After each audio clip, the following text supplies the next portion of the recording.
설명을 시작하도록 하겠습니다. 예. 저 여기 언바른 국어학원 대표 원장을 맡고 있는 언바른 국어학원. 제 본명은 원래 언바른이 아닙니다. 아주 오래전에 대학원 다닐 때 한 30년 가까이 됐네요. 그때 이제 제가 이제 강연으로 이제 학원가에 데뷔를 했었는데, 그때 이제 좀 대학원생이 되니까 지도 교수님께 이제 처음부터 그랬던 건 아닌데, 이제 나이도 이제 조금 뭐 30이 다가오고 부모님께 의지할 수 없어서 학원가에서 이제 좀 강의를 좀 하기 시작했는데, 제가 대치동 데뷔를 했거든요. 거기서 그 광고지가 나가는데 지도 교수님 보신 거예요. 그래갖고 이제 그 광고지를 들고 오셨고, 또 이런 식으로 하려면 대학원 당장 떨어지고 해서 때려치겠습니다 라는 말을 못하고 그만두겠습니다 저기 학원을. 그러고 나서 이제 가명, 그냥 캐리커처 뭐 이런 식으로 은닉생활 하다가 이제 대학원 다닐 때 제가 이제 결혼을 해버려갖고 이제 현타가 오잖아요. 이거 안 되겠구나. 그래서 대학원 이제 졸업과 함께 이제 계속 학원 생활을 쭉 해온 게 벌써 꽤 오래됐습니다. 제가 이제 분당에서 학원을 시작한 거는 저희 아이가 태어나던 해거든요. 2003년도에 이제 대치동에 좀 있다가 2003년도에 이제 저희 분당으로 입성을 했는데, 그게 벌써 분당에서도 강의한 지가 한 22, 3년 됐네요. 예, 오래됐습니다. 그리고 이제 제가 제 학원을 이제 개원한 지는 2010년도 됐으니까 그것도 한 15년 가까이 됐습니다. 그 사이에 정말 많은 이제 뭐 아이들을 이제 제가 가르쳤었고, 지금은 사실 수업을 이렇게 많이 하진 않습니다. 뭐 우리 젊으신 선생님들이 요즘에 강의력들이 선생님들이 좀 많이 나이에 비해서 좀 이렇게 출중한 선생님들이 많아요. 아마도 인강의 노하우들이 많이 공개가 되면서 젊은 선생님들은 이제 그런 이제 뭐 수업 준비도 많이 편하고 그러다 보니까 예전과 많이 다르다. 지금 이제 오늘 설명회 사실은 지금 엄청 더운 날씨죠. 어제 뭐 기상청 발표에 120년 뭐 기상관측 이래 가장 더운 7월초 날씨라고. 예, 근데 이제 아이들의 학구열은 그만큼 불타지는 않고 어머님들의 관심과 함께 불타고 있습니다. 지금 이제 오늘이 저희 이제 설명회 4번이 예정되어 있는데 3번째 설명회고요. 3번째 설명회는 지금 현장 유튜브 라이브로 같이 지금 진행을 하고 있습니다. 지금 이제 참석은 못하셨지만 유튜브 보시고 실시간 스트리밍을 보시고 계신 어머님들 아마 계셨고, 여러분이 아마 계실 거로 알고 있습니다. 지금 이제 아이들 중학교 이제 3학년 한 학기가 마쳤고, 이제 남은 3학년 2학기 한 학기 남았어요. 이제 어머님들은 사실 학원에서도 이제 그런 전략들을 당연히 이제 내세우면서 가는데, 지금 이제 중학교 3학년 2학기는 사실 이제 중등부 개념이라기보다는 이제 예비고일. 예비라는 말이 붙지만 이제 이 학원이나 이제 이런 입시 준비하는 현장에서는 이제 이 아이들은 이제 고등학교 과정으로 저희가 그 편제 속에 이제 서서히 이제 들어가서 고등 과정을 좀 더 본격적으로 준비해야 되는 시기라고 저희는 생각을 하고 있습니다. 그게 맞고요. 물론 아이들은 그렇지 않습니다. 아이들이 이제 마지막 중학교의 여유로운 생활을 즐기고 싶겠죠.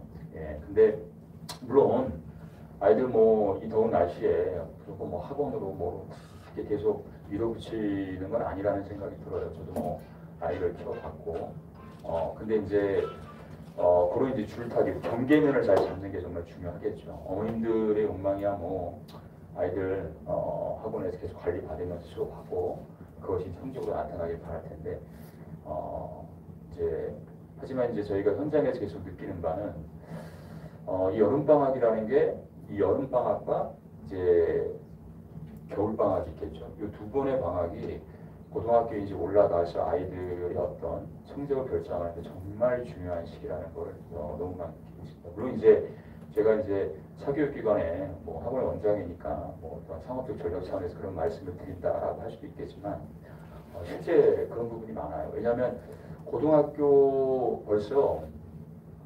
저희가 이제 지금 아이들 고등학교 1학년 기준으로 보게 되면은 지금 이제 기말고사가 이제 한 학기가 끝난 거죠. 그 아이들이 이제 시험 다 끝났고 이제 조금 있으면 이제 아마 방학 때 성적이 나올 겁니다. 이제 중간고사, 기말고사 합산하기 고등학교 때 나와요. 수행평가까지 들어간 것들이 이제 그런 부분들을 저희가 보면은 거의 고등학교 1학년 1학기 때 성적이 뒤에 이제 2학년 3학년 때까지 큰 변화가 없어요. 이거는 이제 제 경험을 말씀드리는 게 아니라 실제 통계로 나와 있습니다. 그래서 여러 기관들에서 조사를 한 바에 의하면은 고1 때 성적이 고2, 고3까지 거의 그대로 갑니다. 특히 내신 같은 경우에 약 한 80% 정도가 변함이 없다 그래요. 예. 물론 우리 분당 같은 경우에는 교육 특구잖아요. 예, 좋은 학원들도 많고, 일단 어머님들의 교육력도 대단하기 때문에 또 아이들도 우수한 자원들만큼 많습니다. 그래서 뭐 큰아이 키워보신 분들은 아시겠지만 분당 같은 경우에는 수시보다는 뭐로 훨씬 더 대학을 많이 가죠. 예, 정시입니다. 그러니까 저희도 놀랄 때가 많아요. 저희도 놀랄 때가 많습니다. 예를 들면 지금 이거는 작년 것까지만 나왔는데 올해 저희 대입 합격자들까지 합산한 것을 밖에다가 지금 포스터로 다 붙여놨거든요. 이제 작년 같은 경우 올해 2025학년도 대학 들어간 아이들 같은 경우에는 저희들도 상당한 성과를 냈어요. 그게 뭐 저희 학원만의 성과라고 생각하지 않고 아무래도 얘들은 의대 어드밴티지가 있었잖아요. 메디컬 어드밴티지가. 이 정원이 늘어나는 바람에 단순히 그 의대 정원 뭐 좀 늘어난 정도로 끝난 게 아니라 그게 연쇄적으로 파고를 미치거든요. 그래서 저희도 이제 가끔 합격 소식을 이제 뭐 몇 달 전에 이제 쭉 아이들한테 이제 들어오면서 이제 느꼈던 게 저희가 당장 그런 반응을 보여. 네가 지금 의대를 갔다고? 네가 지금 서울대 어디를 갔어? 근데 이제 그 저희들 생각 속엔 이런 게 있는 거예요. 뭐냐면 아이들이 이제 두 가지 측면에서 평가를 하게 되는데 일단은 모의고사 같은 경우에는 아이들이 전력 투구를 안 하는 경우도 덜어 있고 이러다 보니까 내신은 아이들이 정말 전력 투구를 합니다. 저희들이 이제 1학년 때부터 좀 봐왔던 아이들이니까 이 아이가 태교부 뭐 대진고에서 한 이제 9등급제 기준인데 내신은 한 2등급, 3등급 왔다 갔다 하는 애들인데 아이가 갑자기 이제 수능 딱 보고 나서 왔어요. 한양대 의대학교입니다. 그래서 뭐지? 보면 이제 수능 대박을 친 거예요. 예. 그러니까 분당은 뭐 우리 분당에서 가장 입결이 좋은 고등학교 뭐 아시아의 낙생고 같은 경우 거기는 사실 뭐 정시로 거의 뭐 전국 순위권 안에 들지 않습니까? 예. 그 정도로 뭐 저희 뭐 분당에 있는 뭐 일원으로서도 되게 이제 뿌듯하긴 한데 그게 이제 다른 고등학교에도 충분하게 그런 어떤 결과들이 나타나고 있고 작년 같은 경우가 훨씬 더 그런 양상이 좀 이렇게 강하게 나타났답니다. 그래서 다만 이제 지금 여기 올해 뭐 6월달에 봤던 우리 고등학교 1학년, 고등학교 2학년 이제 국어 1등급, 부동수 1등급 맞은 아이들 쫙 붙여놓은 거거든요. 상당히 많죠. 예. 저희 학원에 그 어머님들이 이제 중학교 3학년 첫 아이를 지금 키우실 경우에는 언발음 국어학원이 그렇게 규모가 큰 학원이라는 생각들을 별로 안 하세요. 저희가 이제 사실은 언발음 하면은 딱 떠오르시는 이미지가 뭐죠? 고등부죠, 고등부. 실질적으로 저희가 개원 이래 상당히 오랜 기간을 고등부만 했던 학원이에요. 고1, 2, 3만 쭉 했던 학원이고 중학교 같은 경우에는 딱 요맘때 중학교 3학년 2학기 여름방학 딱 시작할 때 저희가 예비고1반을 오픈해서 시작한 게 불과 3년 전까지만 해도 그렇게 했어요. 근데 딱 3년 전에 저희가 처음으로 중학교 3학년 반을 이제 12월 말부터 첫 오픈을 한 겁니다. 그러니까 당연히 이제 저희 학원 같은 경우에는 고등부 노하우가 훨씬 더 오랜 기간 축적이 돼 있고 그런 입결들이 많이 나오고 지금 중학교 3학년 현재 인원은 한 120, 30명 정도밖에 안 돼요. 정도밖에 안 된다는 표현을 왜 말씀드리냐면 고1 같은 경우에 현재 인원이 약 550명에서 600명 정도가 있거든요. 고1만. 고2는 방학 때랑 학기 중하고 좀 차이가 있는데 적을 때는 한 300명, 많을 때는 한 470명 정도. 고3은 한 100여 명 정도가 계속 있고 고등부만으로 이미 1000명이 이제 넘는 학원이거든요. 이제 저희가 중등부도 손을 이제 좀 더 본격적으로 대기 시작한 이유가 이 서운동 지역에는 사실 괜찮은 중학교 학원이 없어요. 그러다 보니까는 문의가 너무 많이 옛날부터 오셨어요. 그래서 저희가 중3부터 시작을 해볼까? 그래서 3년 전부터 했고 중1, 중2 쪽에서 너무 문의가 오니까 중2도 한번 해볼까? 그게 이제 올해입니다. 근데 한번 해볼까라는 거 표현은 그렇게 말씀드렸지만 그 한 학년을 오픈하기 위해서 저희가 정말 많은 준비를 합니다. 왜냐하면 나름의 저희가 언발음이라는 어떤 저희 학원에서 어떤 걸 오픈을 한다 그러면 기대치가 있으시기 때문에 저희가 그 준비 기간이 꽤 오래 가져요. 뭐 강사진 그렇고 커리큘럼. 그래서 중3도 그렇지만 중2 같은 경우에도 저희가 정말 많은 준비를 통해서 이렇게 이제 저희가 런칭을 한 겁니다. 지금 이 시기 아이들 아까 이제 이어서 말씀드리면 어느 정도 여유를 물론 주실 수 있습니다. 여행도 좀 가실 수 있고요. 근데 이 방학 기간 학습 리듬을 잃으면 절대 안 돼요. 읽기는 쉬운데 해부하기는 정말 어렵습니다. 왜 우리 예체능 하는 친구 중에 그 예전에 피아노 잘 치는 친구가 있었는데 그 친구가 그러더라고요. 자기는 하루만 피아노를 치지 않아도 다음날 손이 굳어버린다. 물론 이제 공부도 이제 큰 차이는 없다고 생각을 하거든요. 예, 그렇게 이제 일단 그 여유와 긴장과 이완을 적절하게 아이들에게 주면서 그 학습 리듬, 학습 계획에 따라서 하는 게 정말 필요하다고 생각합니다. 그리고 저기 있는 아이들이 고등학교 3학년 때까지 수능 보는 그날까지 저 아이들이 이렇게 1등급을 맞을 확률은 어느 정도 될까요? 자, 이제 6월부터 이제 강적들이 들어오기 시작합니다. 그러니까 사실 우리 아이들이 지금 중3 아이들한테도 저희가 고등학교 모의고사 계속 풀리고 있거든요. 그래서 스크린을 통해서 계속 아이들 풀리고 있는데 고2 이제 고등학교 3학년 5월 달까지는 아이들 교육청 모의고사만 봐요. 교육청 모의고사. 지금 중3 아이들한테 저희가 수능 기출을 들이대기 좀 그래요. 그러니까 이제 고2들이 봤던 그 교육청 모의고사를 이제 보는데 그러다 보니까는 아이들이 되게 고3 한 3월, 4월까지도 착각들을 가끔 해요. 이게 자기 성적이겠구나. 네. 근데 이제 6월이 되면 교육과정평가원이 이제 개입을 하기 시작하죠. 교육청하고 교육과정평가원은 완전히 다른 주체들입니다. 교육청 모의고사는 누가 출제해 주죠? 학교 선생님들이 출제해 주죠. 그분들이 어떤 실력을 평가하는 건 아니고, 다만 교육과정평가원은 박사 과정에 있거나 박사를 딴 사람들이 각 전문 분야 사람들이 들어가서 밥만 먹고 이제 문제만 출제를 하는 거죠. 그 사람들이 이제 수능을 출제하는 기관이고, 그래서 고3들을 위해서 교육과정평가원은 딱 2번의 서비스를 해요. 6월에 한 번, 9월에 한 번. 그리고 이제 수능의 본 게임이 시작이 되는 거죠. 그래서 6월이 되면 이제 재수생들이 들어오기 시작합니다. 그 아이들이 과연 얼마나 잡아먹을까요? 저희들이 생각하기에는 그 아이들이 1등급을 30% 이상 잡아낸다고 보고 있어요. 예, 전 과목을 들어서 다. 그럼 이제 우리가 흔히 말하는 1등급 내신은 이제 5등급제로 변했지만 수능은 계속 9등급이잖아요. 네, 그렇게 됐을 때 우리 아이들이 4%가 아니라 저희가 볼 때 한 2.5%. 네, 그 정도 안에 들어와야 그래도 본 게임에 갔을 때 물론 이제 아이들마다 약간의 이제 차이나 어떤 변동이 있을 수 있지만 기본적으로 그렇습니다. 이제 그런 어떤 물론 이제 어머님들만 급하세요. 예. 좀 더 디테일한 얘기는 선생님들 모시고 연습 하고 나서 들어가서 하겠습니다. 선생님들 들어오시겠어요? 선생님들. 네. 그리고 아마 이제 저희 학원뿐만이 아니라 여기저기 아마 다니시면서 교육 정보 얻으시려고 하실 겁니다. 분당에도 요즘 설명회가 많이 열리면서 유명 그런 이제 입시 컨설턴트들이 오셔서 입시 전문가들이 이제 강의를 하시거든요. 근데 저도 이제 다녀봤지만 저는 개인적으로 이래요. 한두 군데만 가보시면 됩니다. 가봤자 한 2시간 보통 설명회 하면은 1시간은 이제 학원 광고하고 1시간 정도 이제 얘기를 하거든요. 근데 이런 거 막 올라가면서 도표 막 나열되는데 사실 머리에 이렇게 들어오지는 않습니다. 그래서 오히려 그런 것보다는 평상시에 그런 입시 전문 카페나 유튜브를 제가 한두 군데 소개해 드릴 테니까 이걸 오히려 보시는 게 훨씬 낫습니다. 먼저 카페 같은 경우는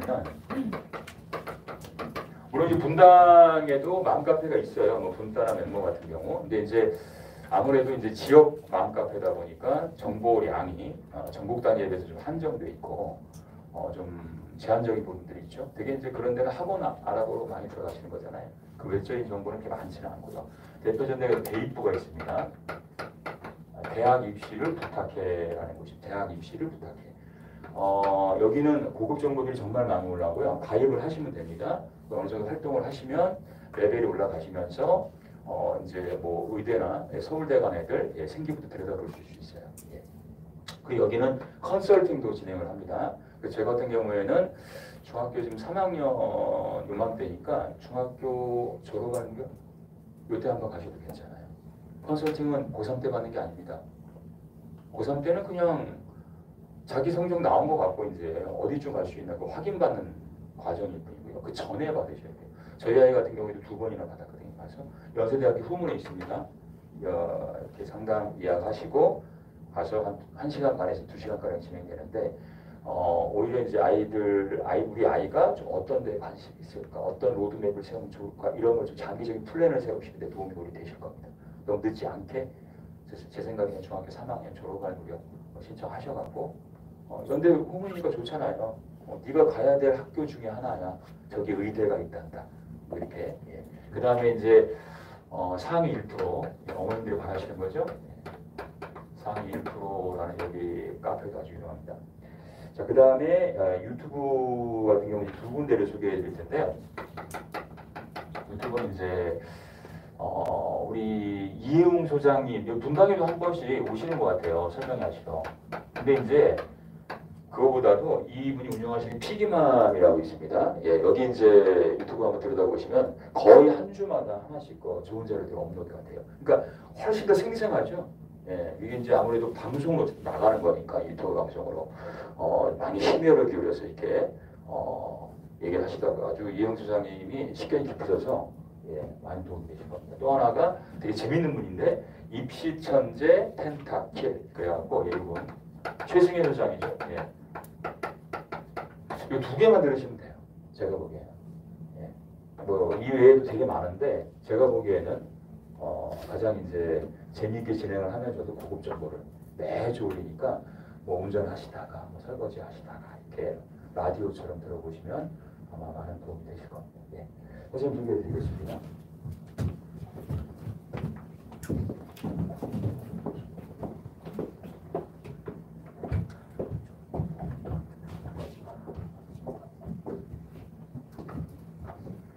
자, 우리 예비군, 우리 중3에 관여하시는 선생님들입니다. 예. 먼저 옆에 계신 분은 이용관 총괄원장입니다. 저는 학원 대표고요. 선생님들은 저를 뒷방 늙은이라고 표현을 하고요. 실질적으로 중2, 중3, 고1, 고2 4개 학년을 총괄하고 계십니다.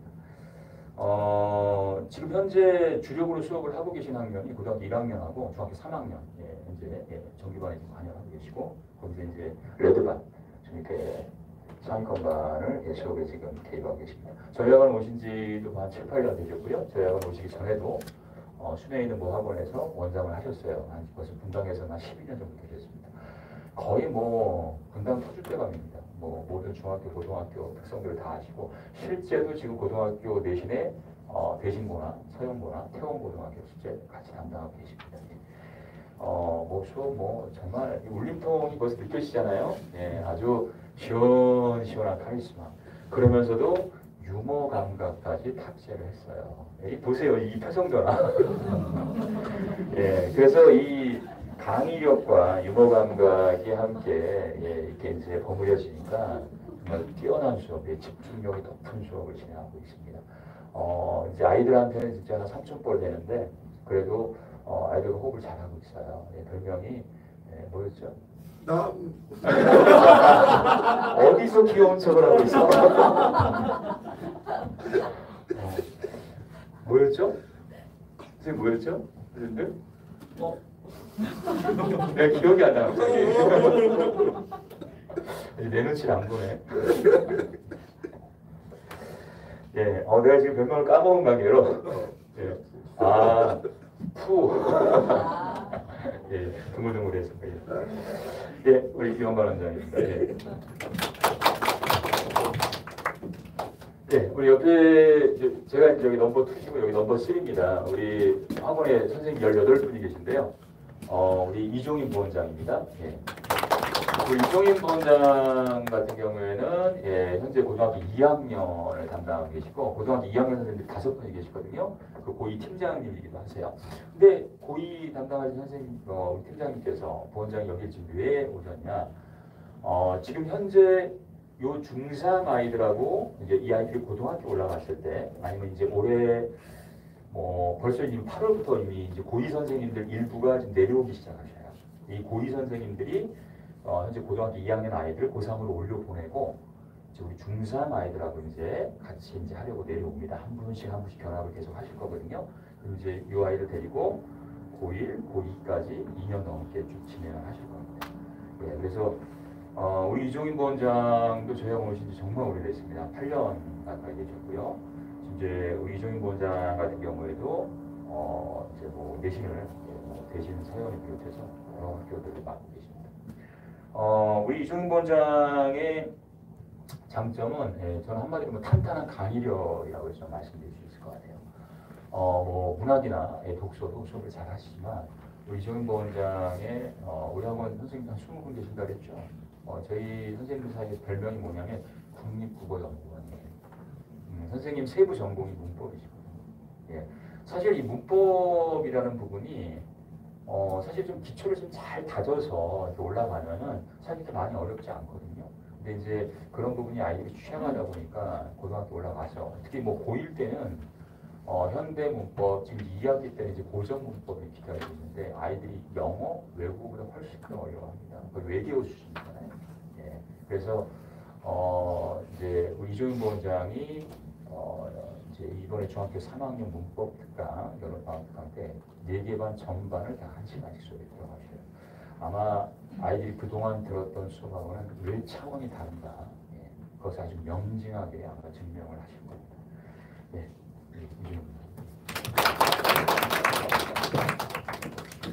예, 옆에 계신 우리 선생님은 우리 이용규 선생님이십니다. 이용관 원장, 이용규. 예, 그래서 동생으로 오해들을 많이 하시더라고요. 예. 그래서 우리 이용규 선생님 저희 학원 오신 지 한 4년 정도 되셨고요. 저희 학원 오시기 전에도 순회에 있는 모 학원에서 중3 팀장님으로 한 5년 근무하셨어요. 학원 경력 한 10년 되셨고요. 학원 오시기 전에도 현지 교사로 한 5년 정도 되셨습니다. 예, 무슨 연유에서인지 학원가로 뛰쳐나왔어요. 예, 그래서 이용규 선생님 장점은 제가 이제 농담성어를 말씀드리는데 앞머리 보시면 어떤 생각 드세요? 깔끔하지 않습니까? 예, 수업도 깔끔합니다. 그리고 이제 우리 용규 쌤의 장점이 저희 학원의 사실 특징 중에 하나가 클리닉이거든요. 그래서 저희가 클리닉을 아이들에게 어쨌든 강제하는 이유, 어머님들은 되게 좋아하셔요. 아이들은 좀 힘들어하지만 아이들이 좀 힘든 게 성적 상태는 좋지 않을까요? 이게 수업만 하고 끝나는 게 아니라 또 수업 끝나고 나서만 하는 어떤 클리닉들은 한계가 있어요. 아이들이 보통 한반정원이 지금 12명, 15명 이렇게 할 때 그 아이들을 저희가 이제 개별적으로 터치하고자 할 때 뒤에 남기면 어차피 아이들한테 시간 손실들이 솔찬히 있거든요. 그래서 저희가 물론 주중에 안 될 경우에는 수업 끝나고도 저희가 클리닉을 당연히 진행을 하는 그런 클리닉도 있고 주말 클리닉도 있고 이제 되도록이면 저희가 주중에 한 번 더 오기를 권장을 하고 있습니다. 그랬을 때 선생님이 직접 아이들하고 접촉을 하면서 아이들을 1대1로 만나야 우리 아이의 학습 상태가 어떤지 그리고 우리 아이가 뭐가 부족한지 이 부분을 좀 과외는 아니라서 길게는 못하지만 담은 뭐 15분이라도 우리 아이에만 집중해서 그걸 할 수 있으니까 이게 정말 필요하고 중요하다는 걸 저희가 제가 개원하고 나서부터 제가 지금 뭐 한 15년 동안 계속 그걸 느끼고 있거든요. 그걸 정말 잘하시는 선생님이세요. 이용규 선생님입니다. 그 다음에 우리 유현성 선생님이십니다. 유현성 선생님도 저희 학원 오신 지 2년이 넘으셨고요. 저희 학원 오시기 전에는 대치동 쪽에서 이제 거기서 수업을 하셨고요. 학원 경력은 이렇게 오래되진 않으셨어요. 한 6, 7년? 근데 이제 그 이전에 고등학교 현지 교사로 현지 교사 출신들이 많아. 현지 교사로 또 한 5, 6년 계셨어요. 근데 고등학교 계시거나 대치동에 계실 때 주로 고등부를 하셨던 분이세요. 고등학교 선생님이셨거든요. 근데 이제 저희가 지금 중3 선생님들은 관여하신 분이 다 고등부를 하셨던 분을 다 저희가 투입을 한 상황입니다. 왜냐하면 현재 우리 아이들은 중학교 시야가 더 이상 필요하지 않거든요. 고등학교 시야를 가지는 선생님이 고등학교 커리큘럼 실제 도입하고 있기 때문에 그래야 잘 가르칠 수 있어서 저희가 이제 다 그런 분들만 저희가 배치한 상황입니다. 고려대학교 국어교육과 세종 캠퍼스 아닙니다. 서울 안암 캠퍼스로 하셨고요. 정통부입니다. 선생님 수업 장점은요, 아주 활기차고 역동적인 수업이 매력입니다. 그러면서 더 재밌는 수업을 하시고요. 늘 밝게 미소 짓는 저 웃음이 아이들에게 많은 어필을 할 거라고 믿고 있습니다. 네, 그리고 아주 클리닉도 잘 진행을 하세요. 네. 그다음에 이제 어떻게 하다 보니까는 통일점이 돼버렸는데, 박에스더 선생님이십니다. 이름이 좀 독특하죠. 에스더 뭐 저희가 많이 들어봤습니다. 여에스더. 저희도 사실 그 선생님 처음 오셨을 때 에스더라는 이름이 되게 궁금했어요. 근데 역시 아버님께서 목사님이시더라고요. 걱정하지 마세요. 아이들에게 포교활동, 전도활동을 하지 않습니다. 다만 그 이름에서 드러나듯 그 에스더라는 이름이 원래 그 구약 성서에 나오는 우리 이스라엘 민족을 구원한 여성 영웅이더라고요. 페르시아 어원이 있는데 페르시아 어원이 별이에요. 별. 내가 이 소개한다고 아이 다 외웠어. 별입니다. 우리 아이들 국어의 구렁텅이에 빠진 아이들 정말 많습니다. 구렁텅이에서 건져내서 저 밤하늘에 밝게 빛나는 별처럼 이렇게 만들어 주실 거예요. 선생님 저기 다소곳하게 있지만 수업은 완전 반전 매력이 있습니다. 정말 카리스마 넘쳐요. 아주 강의실이 쩌렁쩌렁합니다. 우리 아까 이용만 원장이야 울림통이 커서 그렇지만 우리 에스더 선생님은 어디서 그런 힘이 나오는지 아주 감당 있게 이렇게 수업을 밀고 나가는 그런 힘이 있으세요. 그러면서도 아주 막내 이모처럼 이렇게 아들 편안하게 감싸 안는 그런 또 클리닉도 잘 진행을 하십니다. 저희하고 믿고 맡겨주시면 선생님 정말 열정적으로 지도하고 수업을 할 것입니다. 이어서 두 번째 글만 꺼줘요.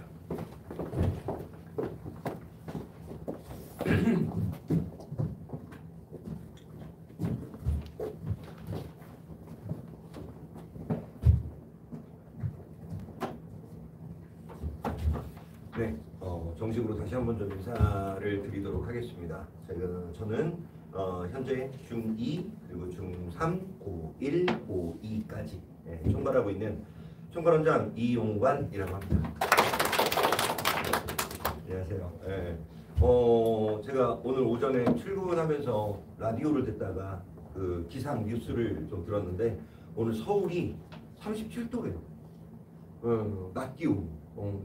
엄청 더운 날인가 봐요. 근데 이렇게 정말 많은 분들이 와주셔서 너무너무 더우셨을 텐데 정말 감사합니다.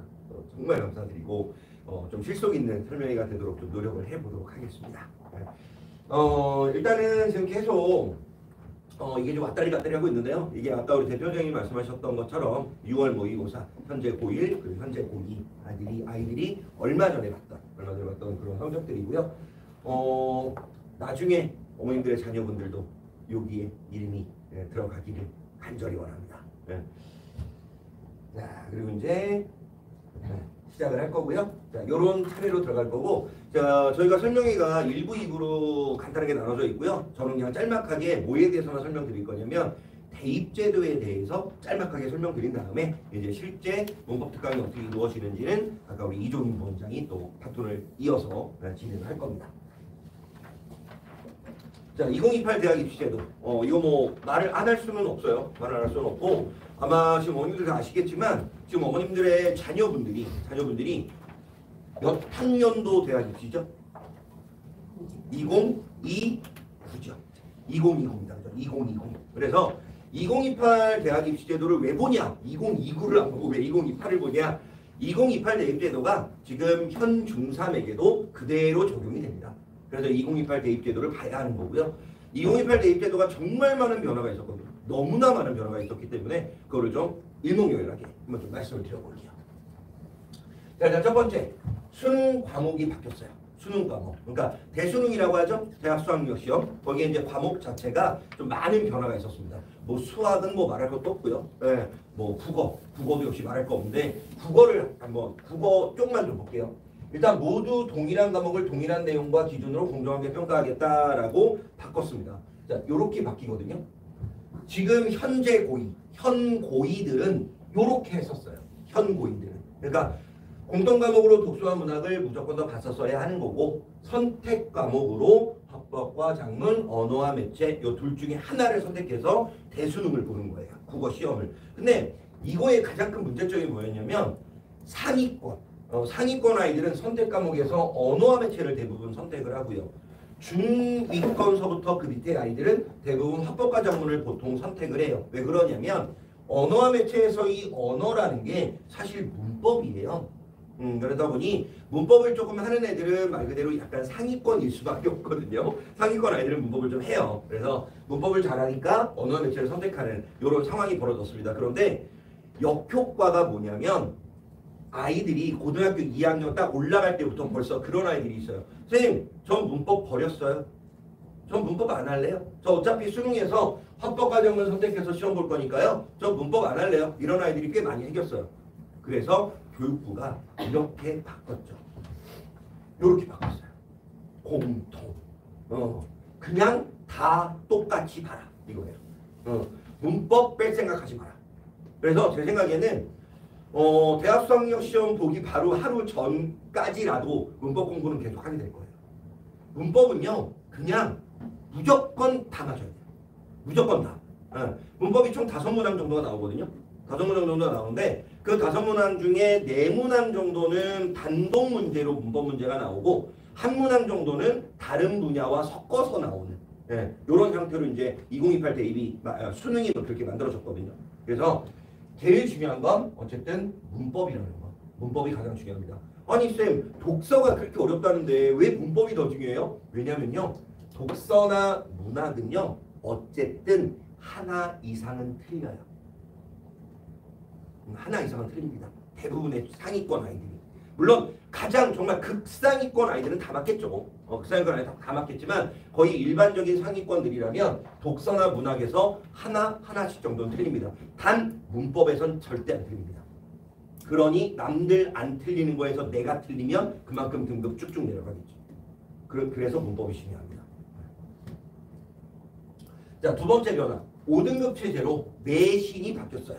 고등학교 내신이죠. 원래는 9등급 체제였어요. 원래 9등급 체제였는데 이제 5등급 체제로 바뀌면서 고 1, 2, 3 동일하게 5등급으로 이제 점수가 매겨집니다. 자, 이렇게 바뀌죠. 요게 기존 9등급제예요. 요게 기존 9등급제고 요게 바뀐 5등급제. 그래서 그냥 상대 비교를 해버리면 9등급제의 2등급까지가 5등급제의 1등급이 될 수 있다는 결론이 나와요. 그러니까 2등급 맞을 실력임에도 불구하고 이제는 1등급을 맞을 수 있다. 이 얘기입니다. 그래서 애들이 되게 좋아했어요. 이제 고등학교 올라가니 이제 지금 현재 고1 되게 좋아했는데 실제로 뚜껑을 딱 열어보니까 역시나 1등급을 맞을 애들만 1등급을 받습니다. 참 신기해요. 보통 2등급을 받잖아요. 2등급 받잖아요. 그 애들 정말 죽어나요. 미쳐요. 조금만 더 하면 1등급 받을 수 있었을 것 같은데 2등급을 받아버리니까 애들이 미쳐요. 3등급, 4등급 울어요. 물론 진짜 울진 않겠지만 속으로 웁니다. 자, 그래서 장점은 이래요. 5등급 체제로 바뀌면 뭐 심리적인 안도감이 있답니다. 이건 교육부에서 발표한 거예요. 교육부에서 심리적인 안도감이 들 것이다 라고 얘기를 하는데 모르겠어요. 정말로 심리적인 안도감이 들지. 2등급 애들은 심리적 불안감에 들겠죠. 3등급, 4등급 아이들은 심리적 좌절감에 들겠죠. 이게 문제입니다. 그리고 뭐 내신 과열 경쟁을 방지한다? 아니요. 그대로 과열됩니다. 되고 있고요. 소규모 학교에 대한 불리함에서 이건 맞아요. 왜냐면 1등급 인원이 그만큼 늘어나니까 소규모 학교들의 1등급 명수가 늘어나게 되겠죠. 그러니까 조금이라도 더 따기 쉬워지는, 조금이라도. 자, 단점. 같은 등급의 다른 실력이다. 그죠? 똑같은 1등급이라도 실력 차이가 엄청납니다. 그리고 변별력 저하. 이게 가장 큰 문제예요. 대학들은 어쨌든 우수한 인재를 뽑고 싶어 하잖아요. 당연한 일이잖아요. 근데 똑같은 1등급이라 하더라도 옛날 9등급 때였으면 이 학생은 2등급인데 근데 1 나왔네? 변별력이 떨어져요. 자, 실제 한번 볼게요. 1등급을 받지 못하면 수시입니다. 수시, 내신으로 가는 1등을 받지 못하면 서울상위권 대학은 힘들 수 있다. 이게 왜 그러냐면 저희가 그냥 쓴 게 아니라 성균관대에서 발표를 했죠. 성균관대 물론 좋은 학교입니다. 좋은 학교예요. 굉장히 좋은 학교예요. 물론 인서울은 아니죠. 인서울은 아닙니다만 그래도 꽤 좋은 학교입니다. 근데 성균관대에서 자 수시로 내신으로 우리 학교 들어오려면 최소한 내신 평균이 요 정도는 돼야 될 거야 라고 발표를 했어요. 이거 숫자 잘 보셔야 돼요. 1 또는 2가 아니에요. 1점이에요. 1.2. 이 말은 무슨 뜻이에요? 한 교과가 2등급이 떠버리면 성대도 자칫 잘못하면 힘들 수 있다는 얘기예요. 1.2가 내신 평균이 나와줘야 성대를 쓸 수 있다. 물론 성균관대에서 발표를 한 거기 때문에 약간의 뻥튀기가 들어가 있을 수 있습니다. 그건 인정해야 돼요. 그건 감안을 해야 돼요. 그래서 저희가 물론 좀 위험한 예측이긴 하지만 성대 정도면 그래도 한 1.5 정도는 맞아야 되지 않겠냐. 내신 등급 평균이. 그 정도 맞으면 성대 정도 갈 수 있지 않겠냐. 그러니까 이 말을 뒤집어 또 생각해 보면 2등급 이내라면 인경기는 가능할 수도 있겠다. 2등급 이하면. 그러니까 근데 2등급을 넘어선다? 3등급 인경기 포기해야죠. 그래서 현재 고1들이 아마 1학년이 끝나고 나면 정시파 쪽으로 돌아설 확률들이 높습니다. 내신을 버리고 정시 쪽으로 가겠다. 이런 아이들이 꽤 많이 생길 것 같습니다. 자, 그리고 수시 전형의 수능 최저를 높일 것이다. 내신 변별력이 낮아지니까 당연히 수능으로 변별력을 주고 싶은 거죠. 그래서 작년이 아니구나. 올해 4월이었어요. 올해 4월 달에 아마 오늘 돌아가셔서 구글링 해보시면 아실 거예요. 올해 4월 달에 각 대학교별로 수능 최저를 발표를 했어요. 우리 학교를 들어오려면 아무리 수시라 하더라도 수능을 최소한 요 정도 맞아와라 라는 거거든요. 근데 깜짝 놀랐어요. 물론 수능 최저를 적용한 학교들이 원래 많긴 했지만 요번에 더 많아졌어요. 엄청 많아졌어요. 구글링 해보시면 바로 나와요. 그리고 더 큰 문제는 수능 최저를 엄청 높여놨어요. 쉽게 말하면 뭐 국어, 영어, 수학만 할게요. 국어, 영어, 수학, 수능을 예전이라면 3개 합쳐서 5등급 정도 맞아와라. 3개 합쳐서 요거였다면 이제는 3개 합쳐서 4등급 정도 맞아와라. 이렇게 좀 높아졌습니다. 그러니까 내신 5등급 체제가 그렇게 반가워할 만한 소식은 아니라는 거예요. 그리고 대학별로 면접이나 서류심사 등을 추가한다. 이게 전 제일 무섭거든요. 사실 이게 제일 무서워요. 왜냐하면 서울대, 연대, 고대 여기가 나섰죠. 여기가 선봉을 섰어요. 특히 서울대가 먼저 선봉을 섰는데 서울대 SNU라는 면접 들어본 적 있을 거예요. SNU라는 면접이 있거든요. 그 SNU 면접의 100점을 20점에서 40점으로 올렸어요. 2028서부터. 이게 무슨 뜻인지 아세요? 아무리 수시로 쓴다 하더라도 SNU 면접을 통과해야 된다는 얘기예요. 수능도 마찬가지예요. 정시도 마찬가지예요. 그 SNU 논술 그 구술 면접이 되게 재밌어요. 서울대에서 따로 자체적으로 만든 면접 질문이거든요. 이것도 구글링하면 나와요. 서울대에서 발표했어요. 이것도 4월달에 발표했거든요. 4월달에 발표했는데 한 가지 제가 지금 기억이 나는 게 이런 거예요. 스핑크스 있죠. 스핑크스. 걔의 머리둘레를 구하는 거예요. 머리둘레를 구하는데 그거를 지면으로 써서 구하는 게 아니라 실제 면접관 앞에서 생각해서 발표하는 거예요. 말하는 거예요. 그게 SNU 구술 면접이에요. 그러니까 서울대가 그렇게 했고요. 그 다음에 연대나 고대 같은 경우도 정시임에도 불구하고 내신 성적을 보겠다. 또는 서류 전형을 더 추가하겠다. 라고 얘기를 했습니다. 그러니까 내신만으로 이제 수시에서 내신만으로 좋은 대학을 가기엔 힘들다는 거예요. 수능도 잘 봐야 되고요. 여러 가지 뭐 활동이나 이런 것도 잘 만들어 놔야 되고요. 그런 것들이 많아졌습니다. 더 힘들어졌어요, 사실은. 근데 이제 정시 비율은 유지한대요. 세 번째 변화인데 변화라기보다는 유지니까요. 정시 비율은 유지한다. 지금 서울권이 40%는 사실 안 나와요, 정시가. 보통 38이나 39 정도 나오거든요. 정시 비율이. 근데 인경기까지 다 따지고 전국 단위까지 다 따진다면 한 43이나 44 정도가 나와요. 근데 그 비율은 그대로 유지하겠대요. 이 얘기는 뭐냐면 내신은 5등급인데 수능은 9등급이에요. 그러니 훨씬 더 세분화가 되겠죠. 그래서 조금 더 우수한 인재들을 수능으로 뽑겠다. 요런 학교들이 점점 더 많아질 겁니다. 그리고 다시 말씀드리지만 정시라 하더라도 면접이나 서류 심사나 내신 성적이나 이런 것들을 본다는 거예요. 또 하나 참고사항을 말씀드릴까요? 정시에서 내신 성적을 보는 서울권 대학들에서 두 가지 평가 방식으로 나눠지거든요. 내신을 평가할 때, 정시에서 내신을 평가할 때. 네, 그때 두 가지 방식인데 하나는 정성평가고 하나는 정량평가예요. 정성평가를 가장 먼저 시도하고 있는 학교가 서울대학교거든요. 서울대학교는 정성평가예요.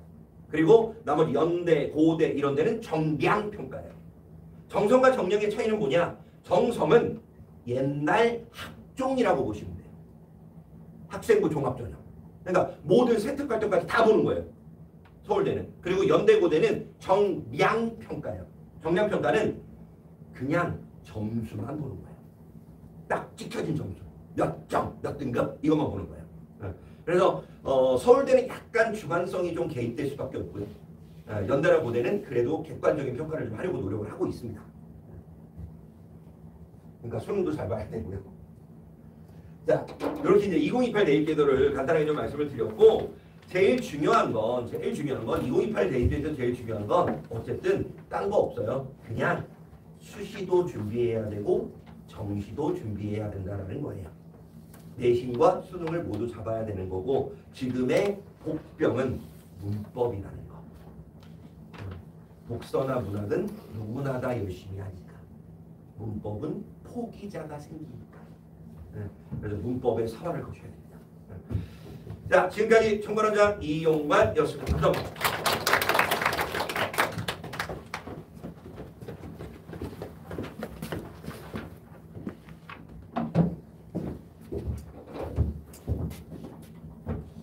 일단 설명의 2부를 이제 제가 진행을 할 거고요. 사실 1부, 2부가 너무 길어요.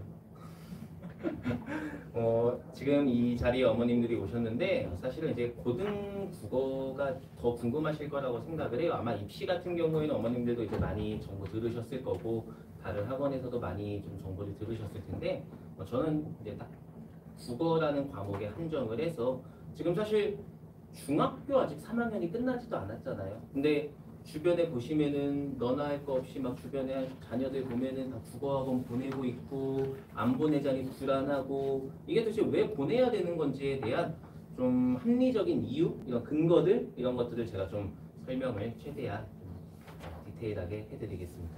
일단은 다시 시작하기 전에 정식으로 인사드리고 시작하겠습니다. 2부 설명회를 맡게 된 원장 이종인입니다.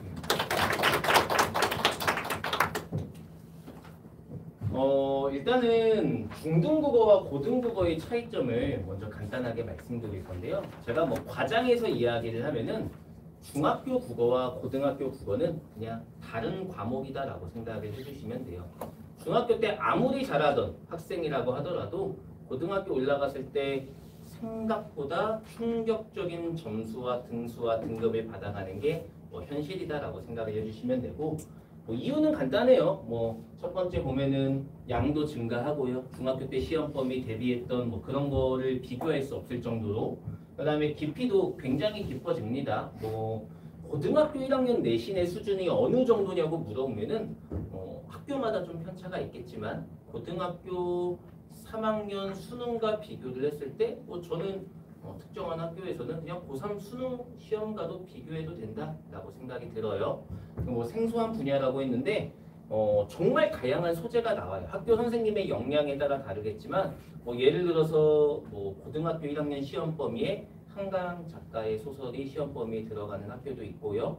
심지어는 오바마 대통령의 연설문 이런 것들도 시험 범위에 들어가는 학교 선생님들도 계십니다. 그래서 사실은 모든 것들을 좀 전반적으로 쉽게 얘기하면은 국어를 잘하기 위해선 문해력, 그리고 글을 읽어나가는 방법, 그리고 출제 의도를 파악하는 방법, 그리고 암기부터 해가지고 모든 것들을 좀 총괄해가지고 좀 연습이 들어가야 되는 게 고등 국어이다라고 생각을 해주시면 될 것 같습니다. 두 번째 이제 가장 중요한 건 국어에 한정되는 건 아닌데요. 절대평가와 상대평가입니다. 중학교 때는 절대평가고요. 고등학교는 상대평가입니다. 그래서 제가 좀 조금 더 구체적으로 예시를 하나 가지고 왔는데요.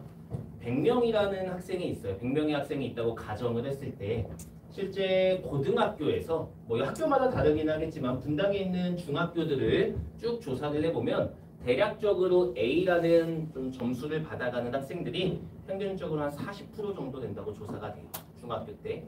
이 학생들이 고등학교 올라가면은 어느 정도 등급을 받아가느냐라고 했을 때 그냥 데이터상으로 분석을 했을 때 5등급제로 이야기를 했을 때 100명 중에 40명이 A등급인데 A등급 받은 학생 중에 10명이 이제 우리가 모두가 원하는 1등급을 받아가는 거고요.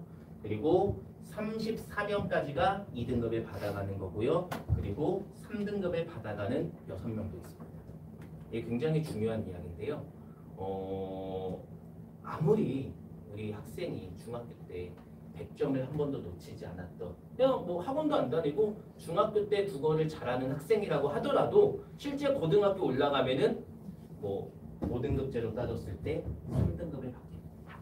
그냥 상대평가를 진행을 했을 때 그래서 이게 제가 이제 학원 강사 오래 하면서 가장 힘든 시기가 언제냐고 물어보면 고등학교 1학년 1학기 끝났을 때 또는 중간고사 끝났을 때 상담 전화하고 학부모님들이랑 소통을 할 때 가장 어려움을 겪어요. 이유는 어머님들이 생각하지 못했던 점수와 등수와 등급을 학생들이 받아오거든요. 아마 어머님들 다 이렇게 생각하고 계시는 분들이 많아요. 우리 애가 국어는 그래도 괜찮다, 안전하다라고 생각하시는 부모님들이 정말 많아요. 초등학교 때 책도 좀 읽힌 것 같고 중학교 때 시험 봤을 때 학원도 안 보냈는데 곧잘한 것 같고 수학이랑 영어를 막 열심히 했는데 국어에다가 실질적으로 투자한 학생들이 생각보다 좀 적은 편이에요. 근데 요새는 좀 많이 늘어나기는 했어요. 그래서 사실은 어머님들께서 가장 궁금하신 게 이런 걸 거예요. 우리 자녀가, 우리 학생이 고등학교 올라갔을 때 지금 잘하고 있는 것 같지만 정말로 상대평가로 들어갔을 때 어느 정도 등급을 받아오고 어느 정도 성적이 나올까 궁금하시지 않으세요? 이 가장 좋은 방법 중에 하나는 고등학교 1학년 6월 모의고사 정도 모의고사를 실제 학생들에게 풀려보는 게 가장 좋아요. 80분이라는 시간을 재고서 풀려보고요. 거기서 나오는 등급을 바탕으로 해서 우리 애가 고등학교 내신 가면은 요 정도 성적이 나오겠구나라고 유추를 할 수가 있을 거예요. 제가 뭐 예시를 들어주면은 제가 지금 현재 고등학교 2학년을 담당하고 있기 때문에 고등학교 2학년 대진고 학생들에게 제가 들은 말인데요. 이번에 6월 모의고사 대진고 안에서 1등급 나온 학생들의 비율이 한 20% 정도 된다라고 이야기를 해요. 그래서 한 15%에서 20% 정도 되고요. 대진고다 보니까 국어가 조금 1등급 인원이 수학보다는 적은 편이에요. 그러면 생각을 잘 하셔야 돼요. 1학년 모의고사 기준으로 1등급이 나와요. 저희 학생들이 잘하는 거죠. 아직 고등 들어가지도 않았는데 1학년 모의고사를 봤는데 1등급이 나왔다. 칭찬받아야 되는 학생이에요. 역량도 뛰어나고요. 근데 20%예요. 그러면 실제 1등급 정도 나와야지 이제 내신으로 따지면은 한 2등급 안에 들어갈 수 있는 실력이다라고 생각을 해주시면 됩니다. 근데 만약에 저희 자녀가 지금 고등학교 1학년 모의고사를 봤는데 2등급이 나왔다. 제가 현실적으로 이야기를 해드리면은 내신에서 2등급이 그러니까 모의고사에서 2등급이 나왔다라고 이야기를 한다면 내신에서 2등급이 나오면은 정말 잘한 학생이에요.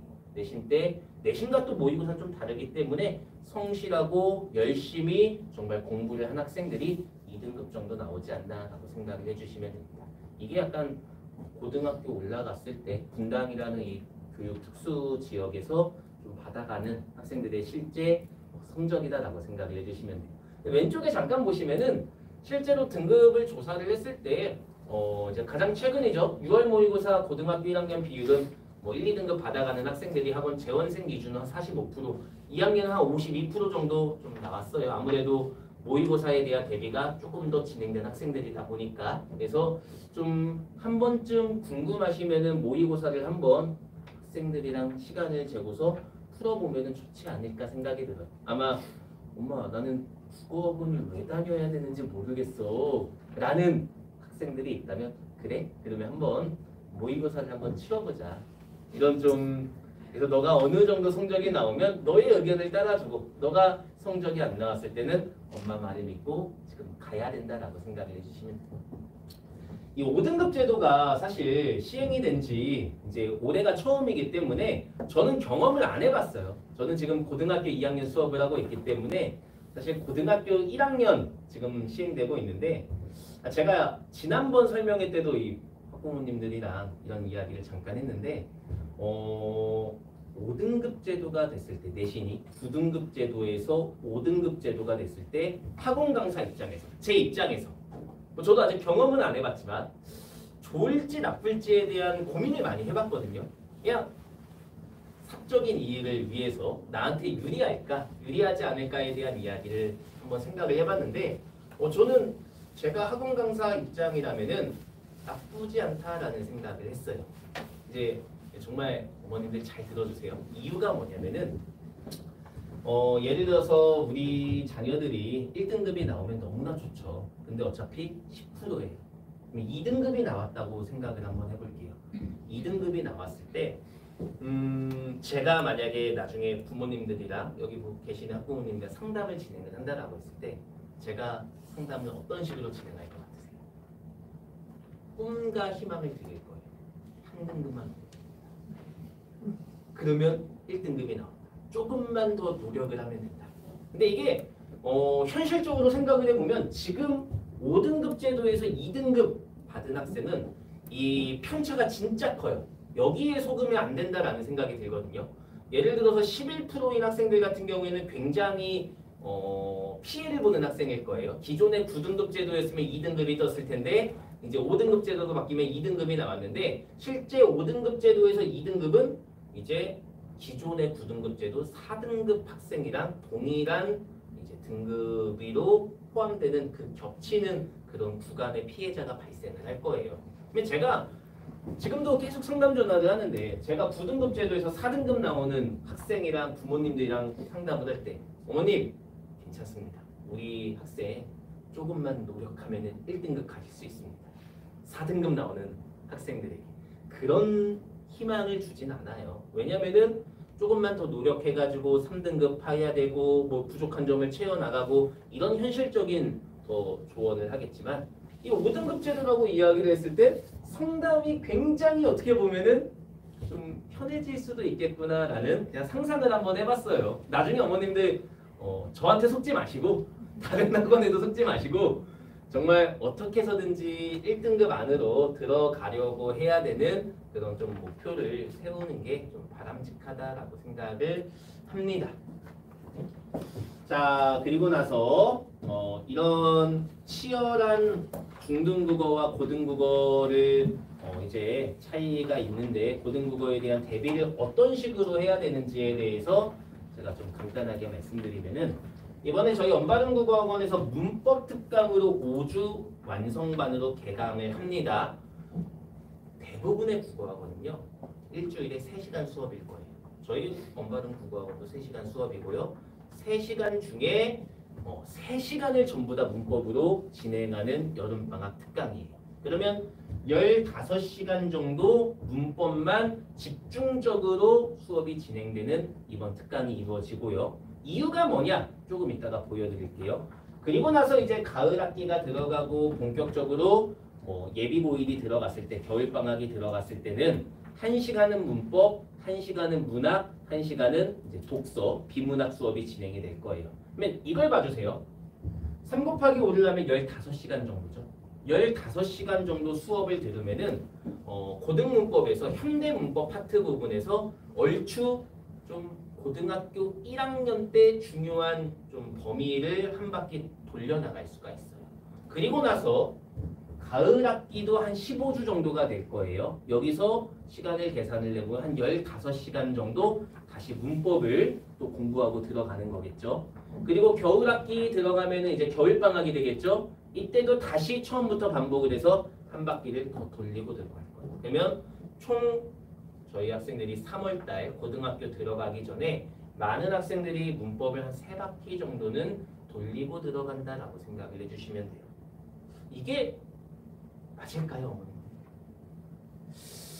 이게 저도 굉장히 이 교육 제도에 대해서 뭐 불만이 많아요. 저도 개인적으로는 이게 맞나? 왜 중학교 3학년을 벌써부터 고등학교 들어가기 위해서 문법을 이렇게 지속적으로 3바퀴나 반복해서 들어가야 될까? 라는 좀 의문이 드는데 현실적으로 이야기를 하면 하고 가야지 따라갈 수 있다가 정답이에요.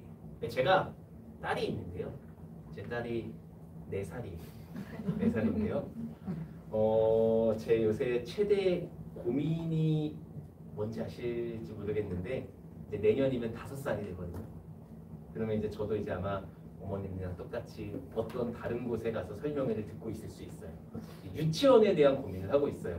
귀여우신가요?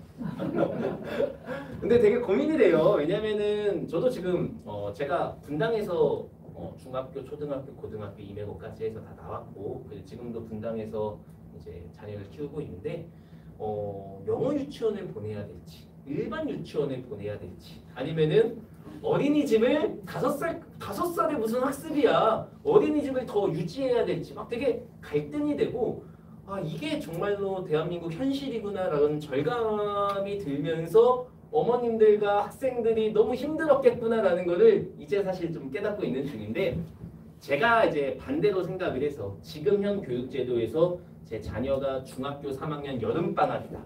국어학원을 다닐 거냐 안 다닐 거냐. 저는 다녀야 되는 시기라고 생각을 해요.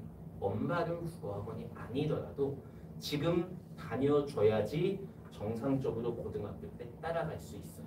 이유를 좀 보여드릴게요. 여러 가지 이유가 있을 텐데 첫 번째, 왜 문법을 벌써부터 해야 되는가? 일단은 가장 큰 이유는 내신이에요. 고등학교 1학년 내신에서 국어라는 과목이 굉장히 큰 시수를 가지고 있고 그 내신에서 비중이 큰데 그 국어라는 영역 안에서 문법의 비중 자체가 굉장히 큽니다. 실제 시험 출제 비율로 따지면은 학교마다 좀 편차가 있겠지만 좀 적으면 한 30% 정도 1학년 때 좀 많으면은 한 40% 정도 학교마다 달라요. 어떤 학교는 중간고사에는 문법이 아예 안 나오고 기말고사에 문법 중심으로 시험을 출제하는 경우도 있고요. 근데 대략적으로 한 40% 정도라고 출제 비율을 생각을 해주시면 됩니다.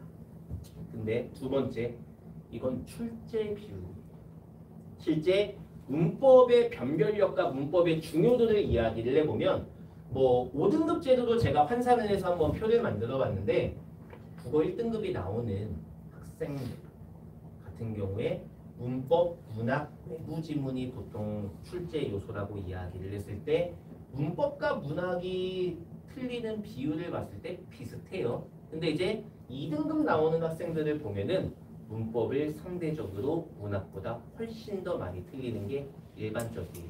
그냥 제가 아직 저도 5등급 제도에 익숙하지가 않은데 제가 현장에서 뭐 이제 9등급 제도로 이야기를 고쳐서 이야기를 해보면 국어 모든 학교 다 똑같아요. 그냥 분당에 있는 18개 국어 내신에서 1, 2등급 나오는 학생들에게 너는 국어에서 뭐가 제일 어렵고 뭐가 제일 할만해라고 물으면 1, 2등급 나오는 학생들의 내신에서 공통된 대답은 문법이 제일 쉽다는 거예요.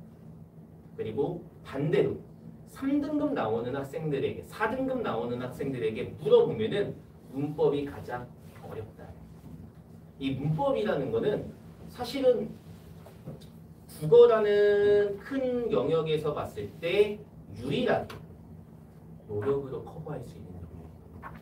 문학, 독서, 뭐 심한 말로 하면은 다시 태어나야 된다. 뭐 이런 말들도 있잖아요. 정말 학생의 개인적인 가지고 있는 역량이 조금 더 중요한 영역이라고 한다면 문법 같은 경우에는 반복과 노력으로 커버할 수 있는 영역임에도 불구하고 나중에 실제로 내신에서 등급을 가르는 기준이 돼요. 이유가 뭐냐면은 선행이 되어 있는 학생들이 너무나 많아요.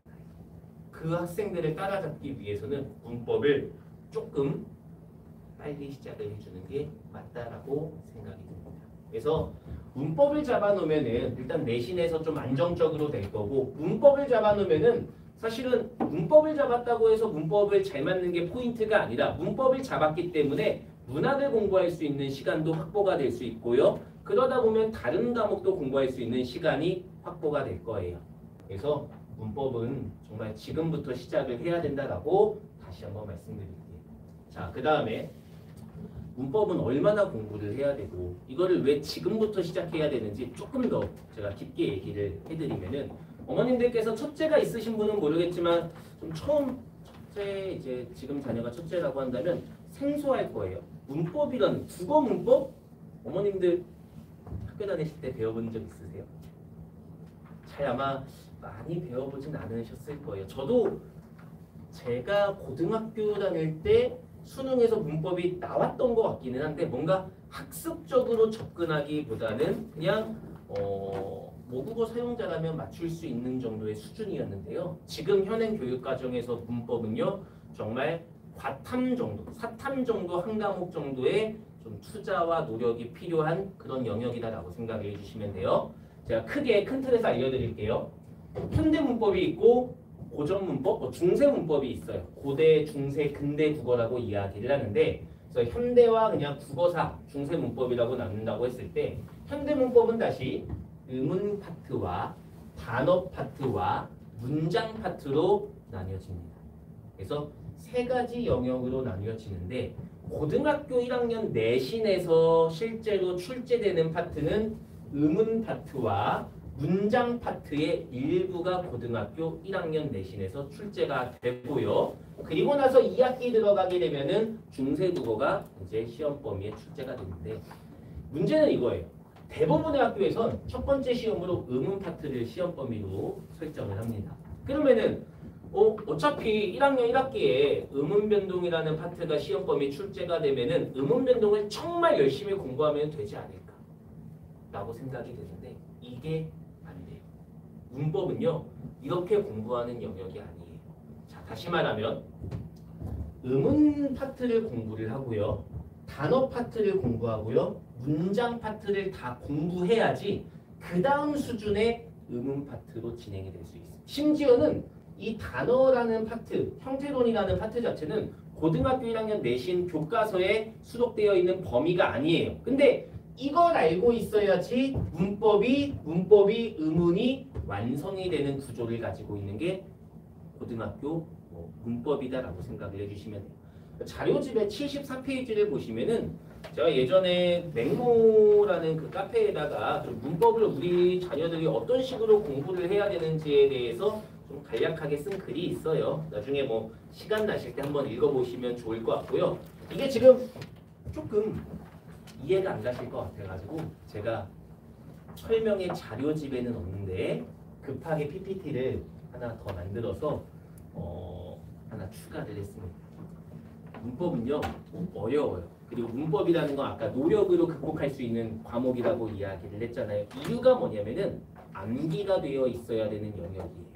자, 예를 들어서 제가 의문이라는 파트를 하나 가지고 왔는데 이게 고등학교 1학년 제일 중요한 파트, 시험 내신 첫 시험 파트예요. 그 중에서 여러 가지 개념들이 쏟아질 거예요. 아시는 개념 있으시겠어요? 저희 학생들도 잘 모를 거예요. 근데 교체라는 파트가 굉장히 중요한 파트인데 교체라는 거를 이해하고 학생들이 문제를 풀기 위해선 어떤 영역이 또 필요하냐면 형태소와 어미와 품사라는 파트, 이게 단어 파트거든요. 단어 파트에서 필요한 개념들이 이해가 돼야지만 사실은 이 교체라는 파트를 이해할 수가 있어요. 다시 말하면 형태소에서 접사라는 개념이 있어야 되고 어미에서 관형사형 전성어미라는 파트도 알고 있어야 되고 품사에서 용언이라는 어떤 품사의 특징도 알고 있어야 되고 문장에서 관형절에 대한 개념도 이해하고 있어야지 온전하게 이해를 할 수가 있는 거예요. 그러면은 학교에 갔어요. 3월 달에.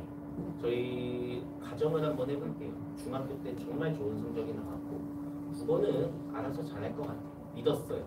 3월에 딱 들어갔어요. 학교에서. 의문변동 시험 범위예요. 학교에서 의문변동 막 알려주죠. 근데 형태소, 어미, 품사, 문장에 대한 개념에 대한 꼼꼼한 설명을 학교에서 개념 설명 해주느냐. 이게 문제거든요. 안 해줍니다. 물리적으로 시간이 부족해요. 근데 학교 내신에서도 학교에서도 학생들을 어쨌든 변별해요. 그러면 난이도는 올라가게 될 거고요. 그러다 보면은 미리 대비가 되어 있지 않는 학생들이 엄청나게 손해와 피해를 먹고서 내신을 준비하게 됩니다. 이게 문법은요. 정말 최소 고등학교 올라가기 전까지 2회, 저는 3회를 권장하는데 2회는 반드시 반복을 하고 들어가 줘야 된다라고 생각을 합니다. 정말 너무너무 중요한 영역이라고 생각을 해주시면 이거 절대로 학교에서 친절하게 하나하나 다 잡아줄 수가 없어요. 근데 이 생각도 해주셔야 되는데 제가 아까 고등학교 1학년 국어 시험의 수준과 고등학교 3학년 수능의 수준을 물어봤는데 사실은 고3이 더 어려워요. 사실 고3 실제 난이도를 따지면은요 중등국어와 고등국어가 다른 과목이라고 이야기를 했잖아요. 저는 고등학교 1학년, 2학년 모의고사와 고3 모의고사도 다른 과목이라고 좀 평가를 해요. 정말 어려워집니다. 근데 문법만큼은 고3 문법이나 고3 수능 문법이나 고등학교 1학년 내신 문법이나 사실 그게 그거고요. 저는 고1 내신이 더 어려운 문제를 많이 봤습니다. 실제 제가 고등학교 1학년 내신 대비를 할 때 학생들에게 문제를 풀릴 거 아니에요. 그러면은 음운변동이라는 이 음운 파트가 고3 수능에서도 무조건 한 문제가 출제가 되는 파트예요. 그러면 거의 한 10년치 고3 문제 음운변동 나왔던 거 다 학생들에게 자료를 줘요. 그 학생들이 내신에서 잘 성적이 나오는 학생들이겠죠. 굉장히 쉽진 않습니다. 고등국어라는 것 자체가. 그래서 지금부터 잘 대비를 해주시기를 좀 바라고 있습니다. 자, 이런 고등 이제 문법 특강 저희 학원에서 19일, 20일 다음 주가 되겠죠. 토1 수업으로 개강이 되고요. 5주 완성입니다. 시간은요. 토요일 10시에서 1시 끝나는 시간, 그리고 6시 시작하는 타임, 일요일 10시와 일요일 2시 타임이 있는데요. 아직은 마감이 된 바는 없어요. 근데 지금 현재 토요일 10시가 거의 한 3자리 정도 남아 있고요. 일요일 10시도 곧 있으면은 이제 마감이 될 거예요. 그래서 혹시 원하는 타임으로 좀 들어가고 싶다면은 미리 좀 등록을 해주시는 게 원하는 시간에 좀 우선 선점할 수 있는 그런 기회가 될 겁니다. 일단은 저희가 원발음국어학원에서 중3 때부터 이 문법 특강을 지금 한 5년째 개강을 하고 있는데 5년 연속 전부 다 마감이 된 특강이에요. 그래서 너무 고민하지 마시고 보내야 됩니다. 원발음 국어가 아니라면은 다른 어딘가에 가셔가지고 국어 문법 특강을 한 번쯤은 꼭 이번 여름방학 때 들어줘야 됩니다. 그리고 나서 최소한 겨울방학 때 다시 고등문법에 대한 대비가 있어야지 3월달 가서 저희 학생들이 고생을 안 합니다. 물론 그래도 고생할 거예요. 근데 이게 정말 베이스가 없이 들어가면요 너무 힘들어요. 저희도 힘들고 저희도 좀 제발 학생들이 공부 좀 하고 왔으면 좋겠어요. 이 문법에 대해서 좀 기본적인 용어나 개념들이 있어야지 서로 뭐 알려줄 수 있는 그런 것들이 있는데 개념부터 하나도 없다고 한다면 너무 학생들 알려주는 게 너무 힘듭니다. 자, 수업 방식에 대해서 간단하게 이야기를 해드릴게요. 교재가 2권으로 여름방학은 진행이 될 건데요. 하나는 개념편, 하나는 문제편. 아직 학생들이 문법에 대한 지식이 없기 때문에 개념을 듣고 그리고 클리닉 시간 전까지 문제를 풀어오는 게 과제가 될 거예요. 그리고 나서 주중 클리닉이 이루어집니다. 주중 클리닉은 수요일부터 금요일 매 시간마다 선생님들이랑 시간을 잡고서 클리닉을 진행을 하는 겁니다. 조금 더 디테일하게 말씀드릴게요. 일단은 주중 클리닉 때 저희가 뭐 하냐면은 2가지를 해요. 첫 번째, 학생들 아까 문제 풀어온 거. 한 주에 한 10문항 아니면 15문항 이 정도 될 것 같아요. 문제 풀어온 거 검사하고요. 그리고 클리닉 때 오면은 클리닉지를 학생들이 받게 될 겁니다. 그래서 뭐 빈칸 개념 잘 암기가 됐는지 테스트하고 그리고 또 객관식 문제도 풀어보면서 그걸 채점 받고 그리고 나서 클리닉 진행을 하고 질의응답하고 가는 시스템이라고 생각을 해주면 돼요. 클리닉 어느 정도 시간이 소요가 되나요? 학생들마다 다릅니다. 평균적으로 1시간이라고 생각을 해주시면 되고요. 정말 준비가 잘 된 학생은 30분, 준비가 안 된 학생은 2시간도 걸릴 수 있다라고 생각을 해주시면 돼요. 가끔 어머님들이 우리 애가 갔는데 왜 30분밖에 클리닉을 안 해주냐 칭찬을 해주셔요. 정말 준비가 잘 되어 있기 때문에 본인이 필요한 거 싹 얻어가고 선생님도 그냥 보내주진 않아요. 잘 되어 있으니까 보내준 거다라고 생각을 해주시면 됩니다. 클리닉지예요. 잘 보세요. 빈칸이 있어요. 엄청나게 빈칸에 막 숭숭숭숭 개념에다가 뚫어 놓을 거예요. 그리고 클리닉 문제도 있을 거예요. 클리닉 문제 같은 경우도 그냥 문제만 풀진 않아요. 정답의 근거를 쓰는 칸이 있어요. 왜 이걸 정답이라고 생각을 했는지 한 5문항 정도 학생들이 테스트를 보고 그리고 나서 1대1 클리닉이 진행이 됩니다. 일단은 빈칸을 뚫어 놓은 이유는요. 아직 학생들 입장에서는 고등국어의 이 문법적인 용어들, 개념들 이게 거의 제로 베이스예요. 익숙해지기 위해서 한동안은 계속 문법에 대한 좀 개념 공부를 진행을 할 겁니다. 사실 까먹어요. 반복을 하더라도. 근데 이제 들어오는 게 다르겠죠. 제가 고등문법 이번 특강에도 수업에 들어가는데 저한테 어떤 식으로 수업을 할지에 대한 좀 질의가 있으면은 저는 그렇게 대답을 할 거예요. 저는 중3 학생들에게 고등문법을 전부 다 15시간 동안 알려줄 자신이 없습니다. 못 알려줘요. 반복해야 된다고 했잖아요. 일단은 친숙하게, 익숙하게. 아, 이런 용어가 있었구나. 다음에 2번째 돌렸을 때 이 용어에 대한 설명을 조금 더 잘 기억할 수 있게끔 이게 좀 제 목적이라고 생각해 주시면 돼요. 그리고 나서 학생들에게 이제 문제를 풀게 하는데 이 아까 보여드렸던 이 문제편 교재도 마찬가지고요. 클리닉 문제도 마찬가지인데요. 저희 엄바른국어학원에서는 모든 문항은 아니지만 조금 문항마다 정답의 이유를 쓰는 이런 좀 교재를 추구하는 학원이에요. 제가 만든 시스템인데 왜 학생들에게 정답의 근거를 쓰라고 요구를 할까요? 제가 또는 학원 선생님 이유가 뭘까요? 가장 큰 이유는요. 물론 학생들이 잘 이해했는지 점검하고 싶은 뭐 이런 욕망도 있겠지만 제가 가장 큰 이유가 뭐냐면은 저는 학생들을 믿지 않아요. 이거 어머님들 진짜 중요한 이야기인데요. 지금 자녀분들 귀여우실 거예요. 아직은 중3이니까. 아닌가요? 사춘기 시기일 수도 있는데 저는 일단은 제가 가지고 있는 가치관으로 제가 강사로서 학생들을 더 성적을 올려주고 싶은 게 제 목적이에요. 그게 가장 보람차고요. 학생들이 열심히 해서 성적 올라가는 것만큼 강사 입장에서 보람찬 건 없어요. 선생님들도 마찬가지겠지만. 근데 저는 일단은 제 기본 전제는 학생들에 대한 믿음은 없습니다. 믿으면 안 돼요. 이게 얼마나 저희 학생들이 교활하고 영악하냐면요. 이런 테스트를 보잖아요. 테스트를 보면은 뭐 예를 들어서 저희 학원에서 서연중, 양용중 학생들이 많으니까 야, 너가 이번에 수요일날 가가지고 클리닉 문제를 한번 풀어와. 서로 답을 구하는 없을 것 같으세요? 정말 많아요.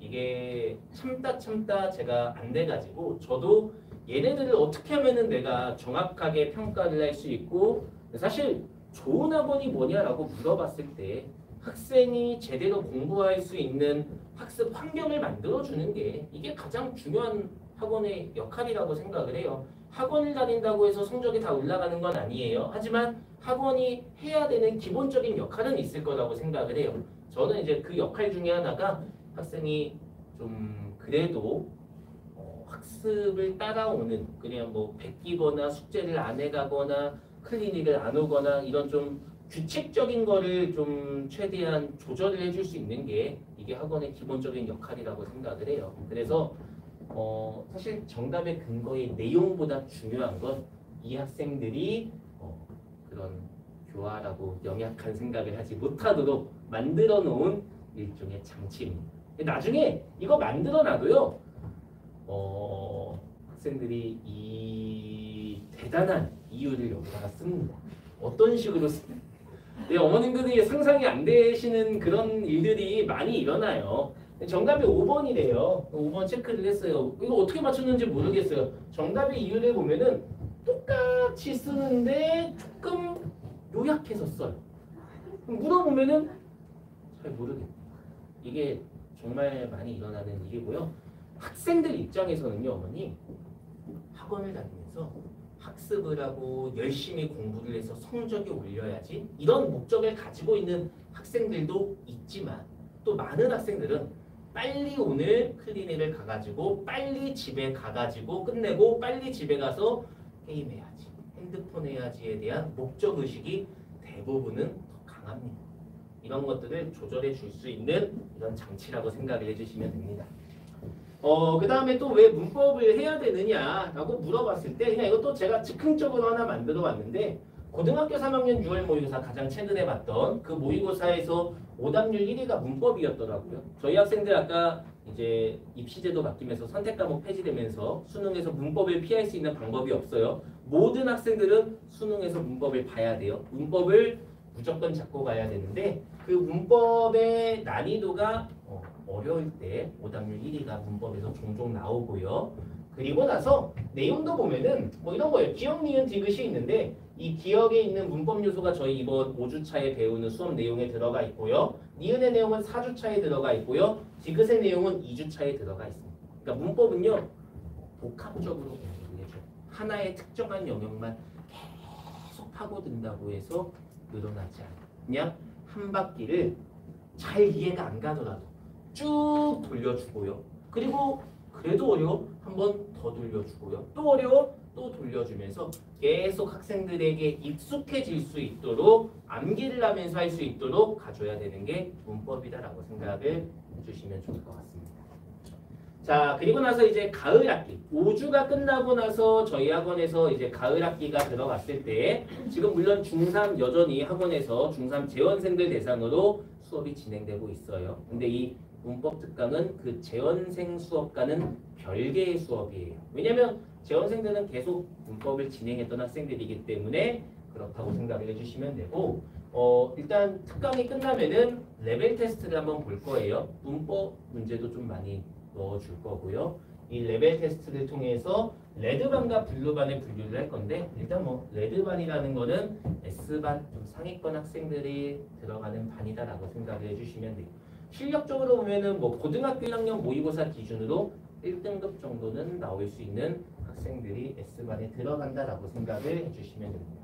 아까 말했던 것처럼 1시간은 독서, 1시간은 문법, 1시간은 문학 이렇게 계속 반복해서 들어갈 거고요.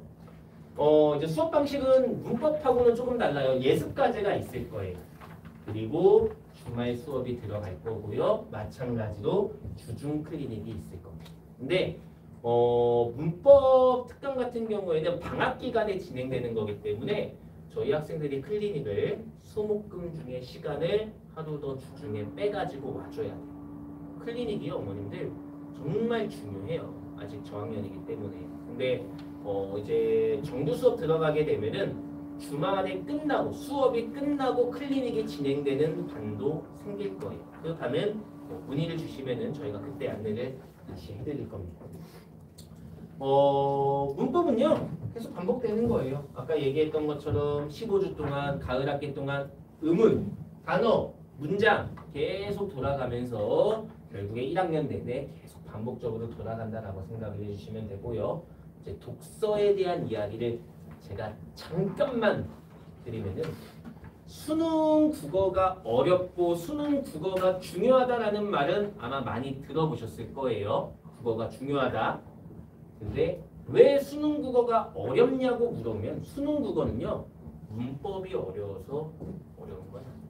아까 제가 말씀드린 것처럼 국어에서 수능 국어에서 1등급 나온 학생들에게 똑같아요. 국어에서 뭐가 제일 쉬워? 그러면 문법이라고 대답할 거예요. 수능 국어에서 뭐가 어렵냐고 물어보면은 학생들마다 차이가 있겠지만 가장 많이 어려운 이유 중에 하나가 독서예요. 물론 요새는 문학도 어려워지겠는데 가장 독서가 어려웠을 때 수능은요 정말 뭐 교육과정평가원에서 수능 출제하고 나서 사과도 한 적이 있고요. 정말 이 독서라는 지문이 비문학의 꽃인데 정말 고등학교 학생들이 푸는 난이도의 지문이 아니라 약간 전공자들이 봐야 되는 수준까지도 깊게 나오는 경우가 종종 있어요. 이 수능 독서에 대한 대비가 결국에 나중에 차근차근 고등학교 입장에서는 가장 중요하게 대비를 해야 되는 게 독서입니다. 근데 이 독서가요, 문제가 또 하나 있는데요. 고등학교 1학년, 2학년 내신에서 지금 현재 편제가 학교마다 달라지기는 했는데 이제 선택 과목이 없어진 학년 세대잖아요. 아마 대부분 학교에서 독서는 3학년 선택 과목으로 3학년 그 과목으로 빠졌을 거예요. 지금 현재 2학년 학년들은 독서라는 과목이 2학년 2학기 때 내신 시험 범위에 대부분 포함이 돼요. 근데 이제 문법이 공통 과목으로 돌아오면서 학교에서 편제를 짤 때 이제 문법을 2학년 2학기에 배치를 하는 게 대부분의 학교에 지금 아마 교육 편제가 될 거예요. 그러면 저희 학생들 입장에서 고등학교 1학년 내신했고 2학년 내신을 했는데 독서, 비문학 공부해 본 적이 없는 상태가 됩니다. 그래서 이 독서는 사실은 모의고사의 꽃인데 모의고사 대비를 꾸준하게 하면서 들어가 줘야지 대비가 되는 거지 내신을 통해서는 좀 대비하기 좀 어려운 영역이다라고 생각을 해주시면 됩니다. 문학이 있는데요. 그냥 이거는 방향성만 제가 말씀드릴게요. 뭐 다른 학원이랑 저희 연발음 국어학원이랑 문학의 방향성 중에 차이점 중에 하나가 저희 연발음 국어학원은요. 저학년, 아직 고등학교 1학년까지는 문학을 양적으로 접근하는 걸 지향합니다. 문학을 양적으로 접근할 수 있는 학년이 아니라고 생각합니다. 지금은 문학 작품을 감상하는 것. 어차피 수능에서 낯선 작품이 나올 건데요. 처음 보는 작품, 학교 내신에서도 낯선 작품이 나올 거고 그게 또 필러 문학이 될 건데 처음 보는 작품을 어떤 식으로 읽어나가야 되는지 그 두려움을 없애주는 방향으로 학원에서 진행이 될 거고요. 문학을 양적으로 접근해야 되는 건 2학년식입니다. 이제 1학년 끝나고 나서 겨울방학 정도 됐을 때는 이제 학생들도 고등 문학에 대해서 어느 정도 기초도 쌓았고 개념도 쌓았기 때문에 이제 그때부터는 조금씩 양적으로 접근을 해도 되는 시기예요. 근데 아직은 기본이 되는 또는 핵심이 되는 고등학생이라면 반드시 알고 있어야 돼. 이런 문학 작품 중심으로 해가지고 좀 깊이 있게 어떤 식으로 감상해야 되는지 이해해야 되는지 중심으로 해서 수업이 진행되는 게 저희 학원의 방향성이다라고 생각을 해주시면 됩니다. 자, 클리닉 시스템 제가 간단하게 한 가지만 이야기를 할게요. 요새 분당의 국어학원 중에서 클리닉을 해주는 학원들이 저희 학원 말고도 아마 많이 있을 거라고 생각을 해요. 근데 제가 저희 학원에 처음 왔을 때 저희 학원도 클리닉 시스템이 좀 체계가 온전하지 않았던 학원이고 점차 연차가 쌓아가면서 클리닉 체계가 좀 완성된 이런 지금의 단계에 도달했는데 어머님들 저희 원발음 국어학원 아까 막 이렇게 보시고서 좀 놀라시는 어머님들도 계셨는데 생각보다 규모가 좀 커가지고 아니 제가 처음에 왔을 때는 지금의 한 5분의 1 규모도 안 됐을 거예요. 굉장히 어떻게 보면은 작은 학원이었는데 제가 들어오고 나서 원장님이 좀 월급에 올려주셔야 될 텐데 제가 이제 들어오고 나서 이제 같이 이렇게 선생님들이 으쌰으쌰 해가지고 학원의 규모가 이렇게 많이 커졌어요. 그 가장 큰 역할 중에 하나가 이 클리닉 시스템이라고 생각을 해요. 물론 다른 학원들도 언발음 국어학원을 따라가면서 클리닉이 많이 생겼어요. 근데 제가 말씀드릴 수 있는 건 딱 하나예요. 클리닉 제대로 해주는 학원, 언발음도 있겠지만 다른 학원도 있을 거라고 생각을 해요. 근데 아닌 학원도 있을 거예요. 그걸 판단할 수 있는 기준을 제가 하나 제시를 할게요. 저도 다른 학원들 많이 봐요. 뭐 순회에 있는 뭐 학원, 정자에 있는 학원. 저도 프로기 때문에 언제든지 다양한 이적 시장을 열어놔야 되기 때문에 근데 보면은요. 이 학원이 과연 클리닉을 한다고 하는데 제대로 되는 학원일까 의심이 드는 학원들도 있어요. 저는 이제 그 기준이 뭐냐면은 주중에 수업이 있는 학원이냐 없는 학원이냐가 저는 가장 어머님들이 이 학원이 클리닉을 해주는 학원이냐 아니면 보여주기식 학원이냐 판단하는 기준일 거라고 생각을 해요. 저희 연발음 국어에 20명 정도의 선생님이 있는데 저희는요 주말만 수업을 진행해요.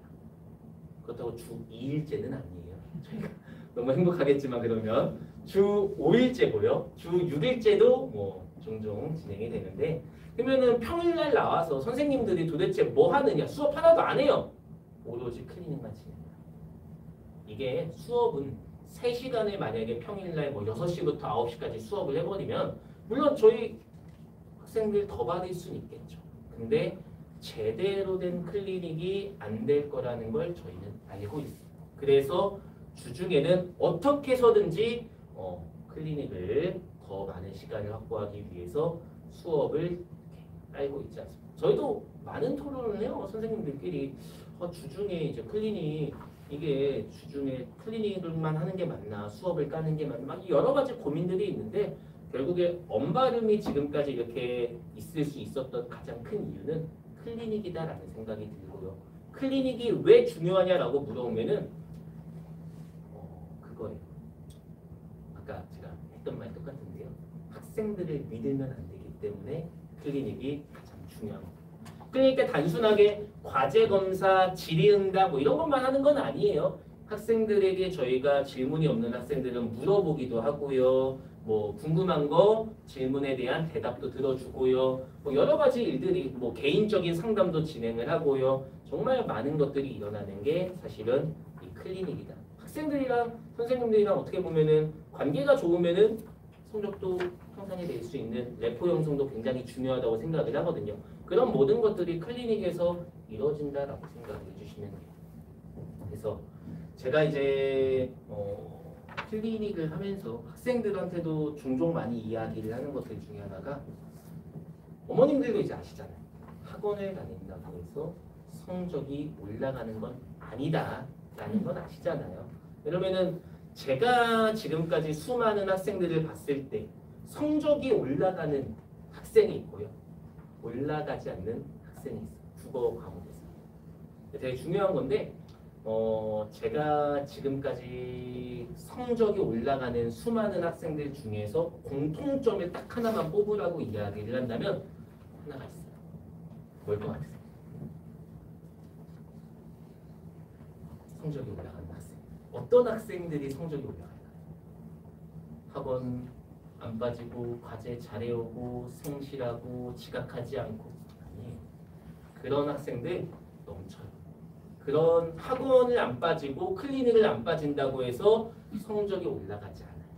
제가 본 학생들의 모든 공통점 중에 하나는 질문하는 학생만 성적이 올라가요. 이게 무슨 의미인지 아세요? 클리닉을 왜 해야 되는지가 여기서 이유가 나오는 거예요. 성적이 올라가기 위해선 학생들이 궁금해야 되고요. 그거에 대해서 자유롭게 본인이 모르거나 이해가 안 가거나 궁금한 게 있을 때 언제든지 물어볼 수 있는 그런 환경이 있어야지만 성적이 올라간다라고 생각. 학생들이 몰라도요. 그냥 판서시 수업이기 때문에 앉아가지고 수업 듣고서 집에 가고 끝이에요. 문제 틀려도 그냥 해설 보고서 아 그런 거 같구나 하면서 넘어가는 학생들이 대다수예요.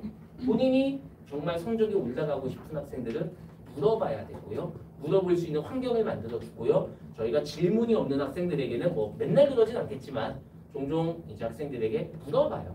먼저. 너는 뭐가 좀 어려워? 너 이거 완벽하게 이해됐어? 그거 다시 한번 선생님한테 설명을 해라.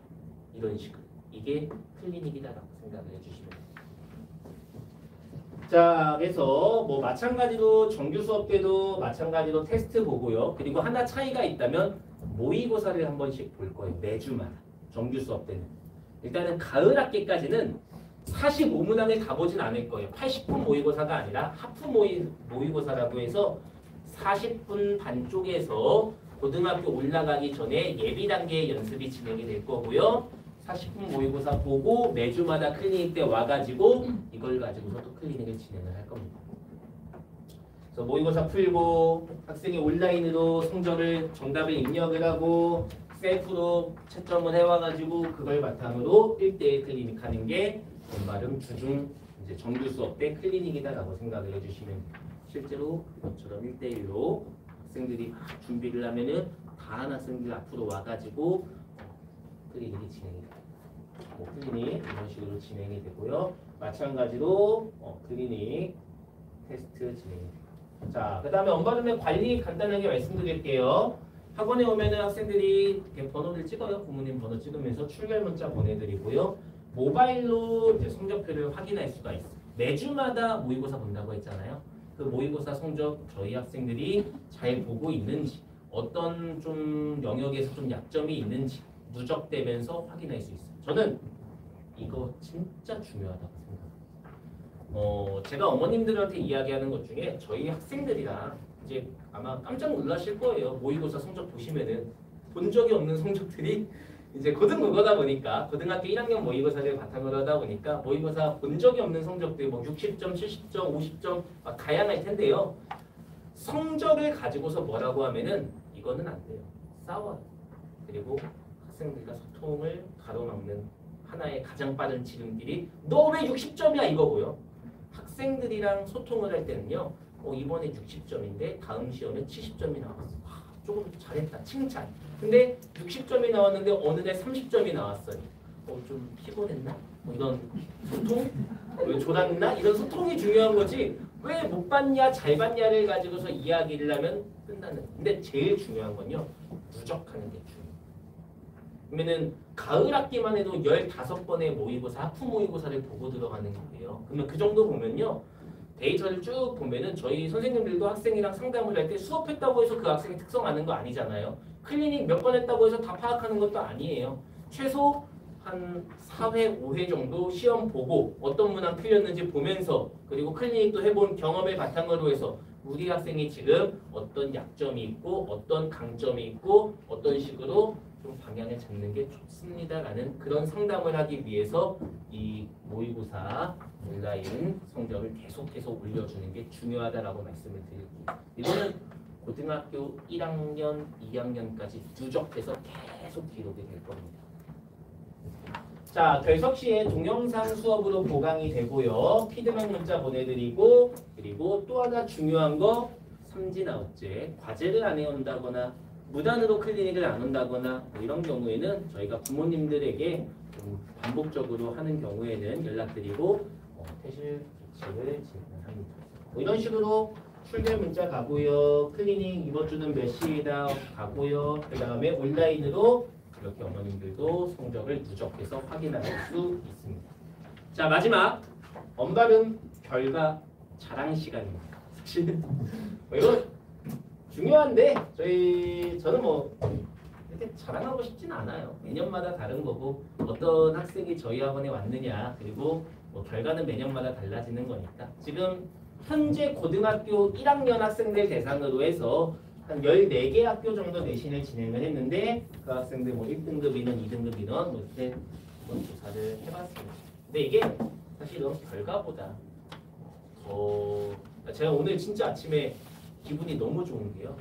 이제 지금 고등학교는 이제 1학기 최종 등급이 뜨는 시기예요. 너무 기분이 좋은 게 대진고가 이제 오늘 학교에서 채점이 결과가 나왔나 봐요. 그래서 학생들이 최종 1등급 떴다고 막 저한테 먼저 알려주는 거예요. 어머님들은 모르실 거예요. 이 기쁨이. 사실 뭐 제가 학원 강사를 하면서 이게 얼마나 보람차겠어요. 이 학생들이 그래도 나를 믿고 따라왔고 이 소식을 알려주는 뭐 이런 것들이 사실은 다 이 학교 내신에 선생님들이 다 열정적으로 녹여낸 결과이다라고 생각이 들고요. 뭐 저희 학원 선생님들 전부 다 정말 모든 학교 내신 하나하나를 위해서 전부 다 모든 것들을 태우면서 내신 기간에는 거의 주 7일처럼 수업 진행을 합니다. 그리고요. 이거 지금 학교 뭐 이런 것들도 중요하지만 어머님들 아마 학교 지금 되게 궁금하실 거예요. 우리 자녀 어떤 학교를 보낼지에 대해서 고민 많이 하시고요. 많이 해야 돼요. 중요해요.